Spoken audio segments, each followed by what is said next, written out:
dipakai sebagai obat untuk menyembuhkan penyakit diabetes, karena insulin dapat menurunkan kadar gula dalam darah. Diabetes adalah penyakit kencing manis akibat ketidakmampuan memproduksi insulin dengan baik. Ditunjukkan dengan gejala-gejala seperti ini. Hal ini sangat berbahaya dan menghabiskan banyak uang. Produksi insulin menggunakan metode DNA rekombinan dan menggunakan bakteri E. coli sebagai inangnya. Nah, sekarang kita akan belajar prinsip dasar DNA rekombinan.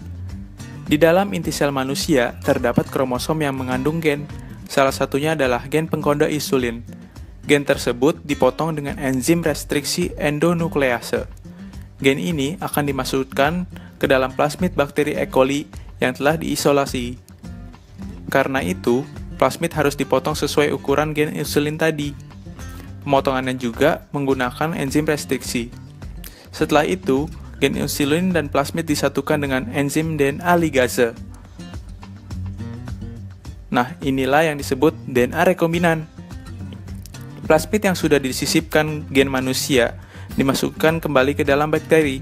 Kemudian bakteri dibiarkan berkembang biak agar dihasilkan koloni bakteri yang memiliki DNA rekombinan dan dapat memproduksi insulin secara banyak. Nah, sudah mengerti jelas kan apa DNA rekombinan itu? DNA rekombinan adalah salah satu contoh rekayasa genetik, enzim restriksi untuk memotong, dan enzim ligase untuk menyambung. DNA rekombinan bertujuan untuk menghasilkan produk dengan gen yang kita inginkan. Semoga video ini bermanfaat untuk kalian. PT Bio Farma merupakan perusahaan yang ditunjuk untuk memproduksi vaksin oleh pemerintah Indonesia. Setiap tahunnya perusahaan milik negara ini memproduksi 1,5 miliar dosis vaksin. Selain untuk memenuhi semua kebutuhan vaksin dalam negeri, yang rata-rata memerlukan 300 juta dosis per tahun, sebagian juga diekspor.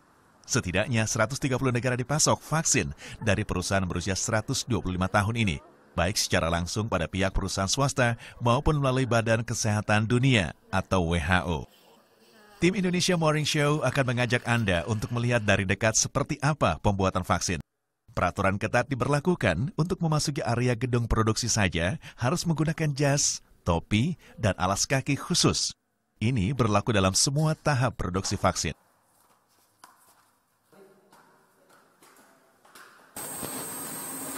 Nah, disinilah proses pembuatan vaksin dimulai. Saya sedang berada di depan ruang ganti menuju ruang produksi vaksin. Jadi petugas yang akan memproduksi vaksin nantinya akan berganti pakaian khusus lagi, yang mereka sering sebut dengan pakaian astronot, bukan jas lab biasa seperti ini.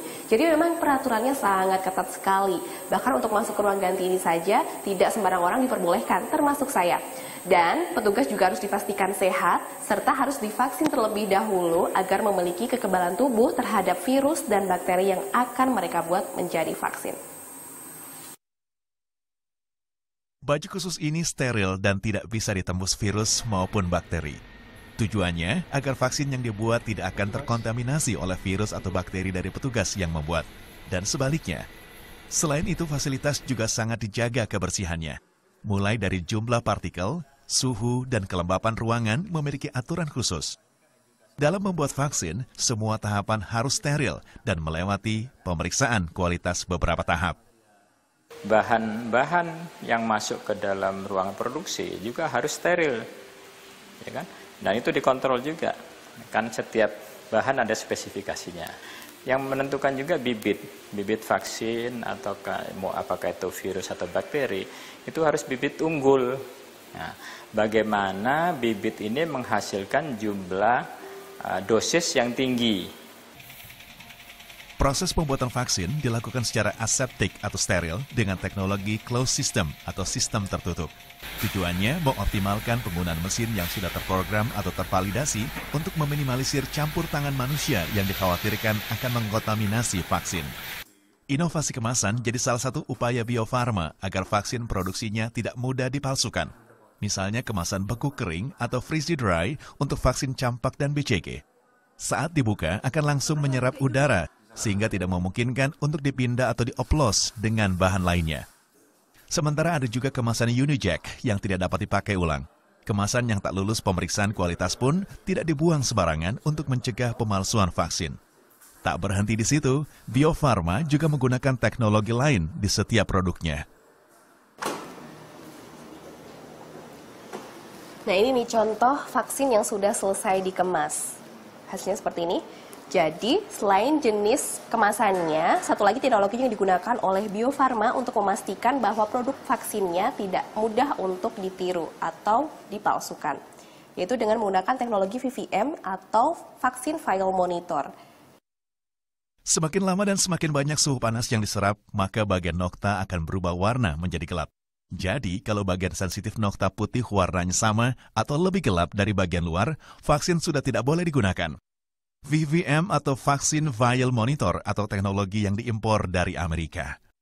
Setelah selesai dikemas, vaksin disimpan di ruangan khusus dengan suhu tertentu, mulai dari ruangan bersuhu 8 hingga 2 derajat Celcius, hingga ruangan dengan suhu minus 20 derajat Celcius. Rantai dingin pengiriman dan ketepatan waktunya harus sesuai standar yang ditentukan. Setelah itu, vaksin akan disalurkan melalui pihak rekanan yang sudah diseleksi ketat di bawah pengawasan WHO. Setiap 2 tahun sekali, perwakilan Badan Kesehatan Dunia datang ke Bio Farma untuk melakukan kontrol. Tiap 6 bulan, jenis vaksin, nomor registrasi, serta jumlah yang diproduksi harus dilaporkan.